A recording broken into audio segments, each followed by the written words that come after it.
Standing outside of Lakewood Church, and you see all the folks lined up to get aid right now. And we had to ask him point blank, did he wait too long to start delivering aid?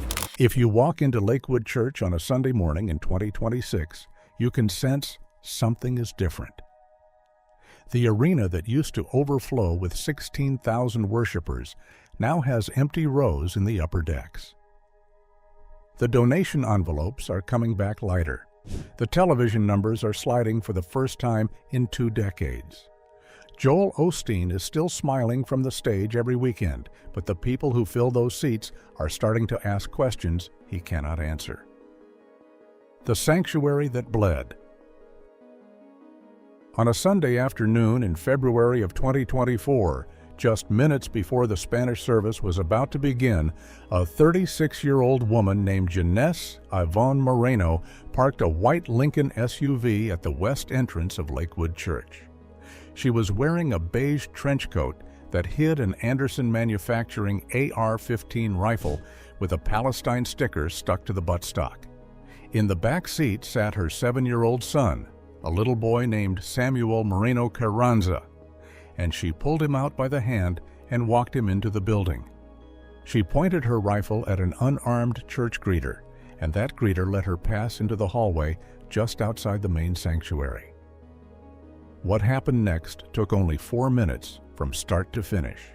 Moreno opened fire and squeezed off about 30 rounds while shouting that she had a bomb in her backpack.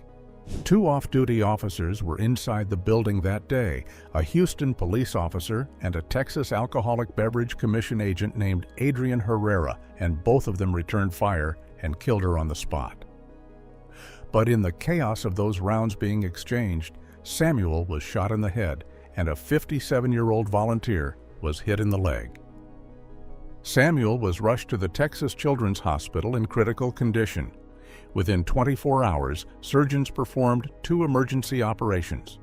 Half of his right skull had to be removed. He lost a portion of his frontal lobe. He went into cardiac arrest multiple times on the operating table. His grandmother, a rabbi and former nurse midwife named Wally Carranza, was told by doctors that the Sam they knew was gone forever. What made the story unbearable was what came out in the days that followed. Wally Carranza had been raising red flags for 6 full years. She had filed affidavits warning that her former daughter-in-law was a diagnosed schizophrenic illegally in possession of firearms while caring for a small child. She told reporters her attorney had emailed Lakewood Church directly in 2020 asking for pastoral intervention, and those emails went nowhere. The church publicly disputed her account. Wally passed away from cancer in January of 2025 before she ever saw justice for her grandson, and when reporters started asking how a building pulling in $90 million a year could not afford metal detectors at its front door. The spotlight finally turned to where the money was actually going. To understand how Joel Osteen ended up running one of the largest churches in America, you have to go back to a feed store on the east side of Houston in 1959. The boy who edited tape. His father, a man named Joel Osteen, had just been put on heresy trial by Southern Baptist officers in Texas after he claimed to have received the baptism of the Holy Spirit alone in a downtown hotel room.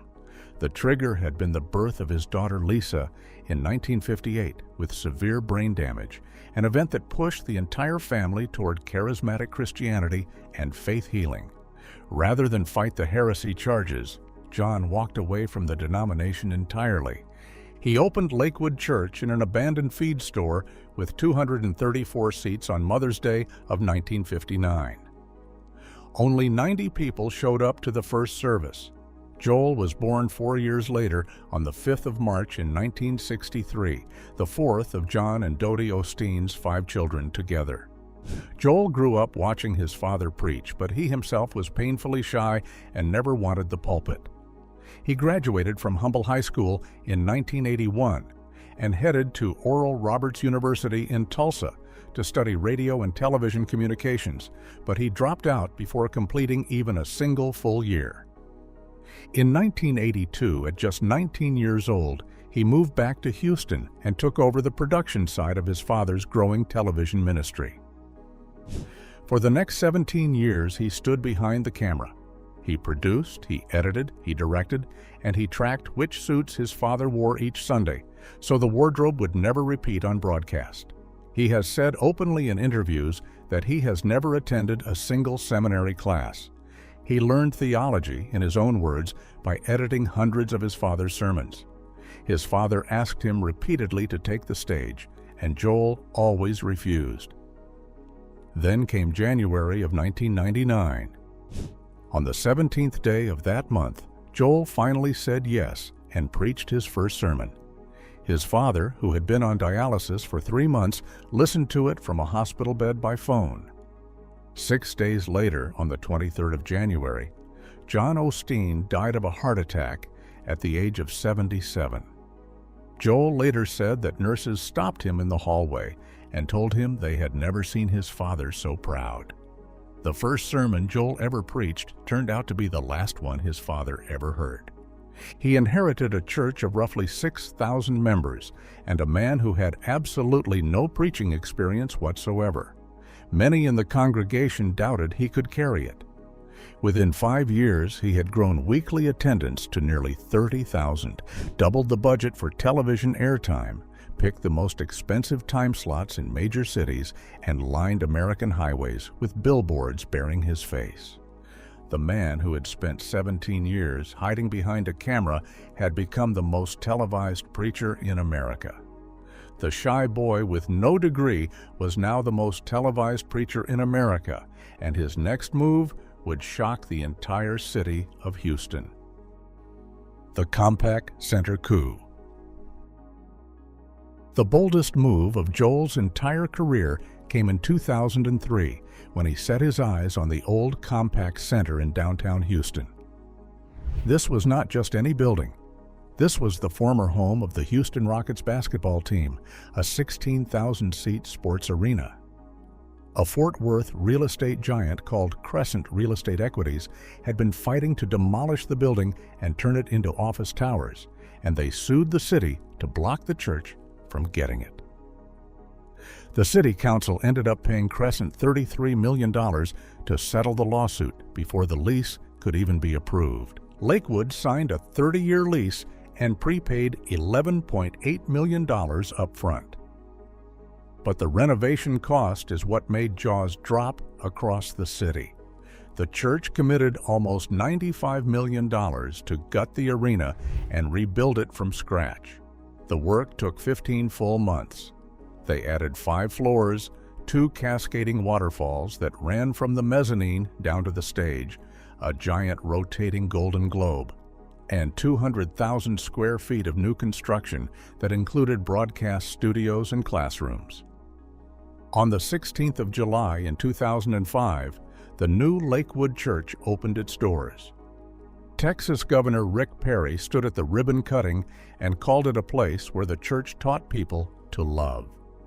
Every single one of the 16,000 seats was filled, and millions more watched the broadcast at home. The real masterstroke came 5 years later. In 2010, the Houston City Council voted 13-2 to sell the building to Lakewood outright for just $7.5 million. Independent appraisers had valued the property at nearly $8 million. A real estate appraiser named Marty Aaron told reporters that this was not really an arm's-length sale from the city to the church. The construction loan attached to the renovation, which had ballooned to $100 million, was finally retired in December of 2023. But while the building was being paid off, the man behind the pulpit was quietly building something far more profitable on the side. Where does the money actually come from? Joel Osteen has said publicly that he has not taken a salary from Lakewood Church since the year 2004. That statement is technically true. It also misses the point entirely because the salary was never where the real money was. The personal fortune comes from books, from speaking fees, from a tour business, and from a brand that operates like a Fortune 500 company wearing a cross. His first book, called Your Best Life Now, was released in October of 2004. Within 3 months, it had sold 500,000 copies. By May of the following year, it had crossed 1 million. It stayed on the New York Times bestseller list for over 200 consecutive weeks, which works out to nearly 4 straight years. Total sales today sit somewhere between 4 million and 8 million copies, depending on which source you believe. His second book, called Become a Better You, came with a publisher advance reported to be north of $8.5 million, and a Forbes editor's note later pegged the combined advance and royalty figure at as much as $13 million. Joel has never refuted that number. Since 2004, he has published roughly 26 books, 10 of which have hit number 1 on the Times list. Then there are the live events. His speaking fee runs between $100,000 and $200,000 per appearance. His Night of Hope tour, which started in 2013, sold tickets at $15 apiece and packed stadiums across the United States. He filled Yankee Stadium for the first time on the 25th of April in 2009, becoming the very first non-baseball event ever held at the new Yankee Stadium. He returned there in 2014 and again in 2022 with an event he called Come Home to Hope. He filled Dodger Stadium, AT&T Park in San Francisco, and Wembley Arena in London. The ministry says more than 2 million people have attended these tour stops worldwide, but the most damning number sits inside Lakewood Church's own internal financial statement obtained by the Houston Chronicle for the fiscal year ending in March of 2017. Total income that year came in at roughly $90 million. The line item dedicated to mission and outreach work was just $1.2 million. That works out to 1.3% of the entire budget. The watchdog group ministry watchgrades Lakewood with a failing F for transparency and gives the church a donor confidence score of 3 out of 100. And the woman seated next to Joel each Sunday has had her own share of moments that nearly tore the brand apart. Victoria and the day. The quiet part went loud. In the year 1985, Joel walked into a small jewelry store in Houston because he needed a battery for his watch. The store was owned by a woman named Georgine Iloff, EU. Behind the counter that day was Georgine's daughter, Victoria. Joel and Victoria married on the 4th of April in 1987. Victoria became co-pastor when Joel took over the church in 1999, and her first book, called Love Your Life, was released in 2008 with a first print run of 750,000 copies. But Victoria's most famous moment had nothing to do with her books. On the 19th of December in 2005, she was on a Continental Airlines flight from Houston to Vail with her family in first class when she became upset over a stain on her armrest. According to a flight attendant named Sharon Brown, Victoria threw her against a bathroom door and elbowed her in the chest. The Federal Aviation Administration fined Victoria $3,000 for interfering with a crew member. Brown then sued for over $400,000 plus punitive damages equal to 10% of Victoria's net worth. The case went to trial in August of 2008, and the jury cleared Victoria unanimously. Then came the moment in August of 2014 that summed up the entire prosperity gospel in fewer than 30 seconds. Standing on the Lakewood stage in front of 16,000 people, with Joel beaming behind her, Victoria looked into the camera and said that when we obey God, we are not really doing it for God at all. We are doing it for ourselves, because God takes pleasure when we are happy. The clip went viral within hours.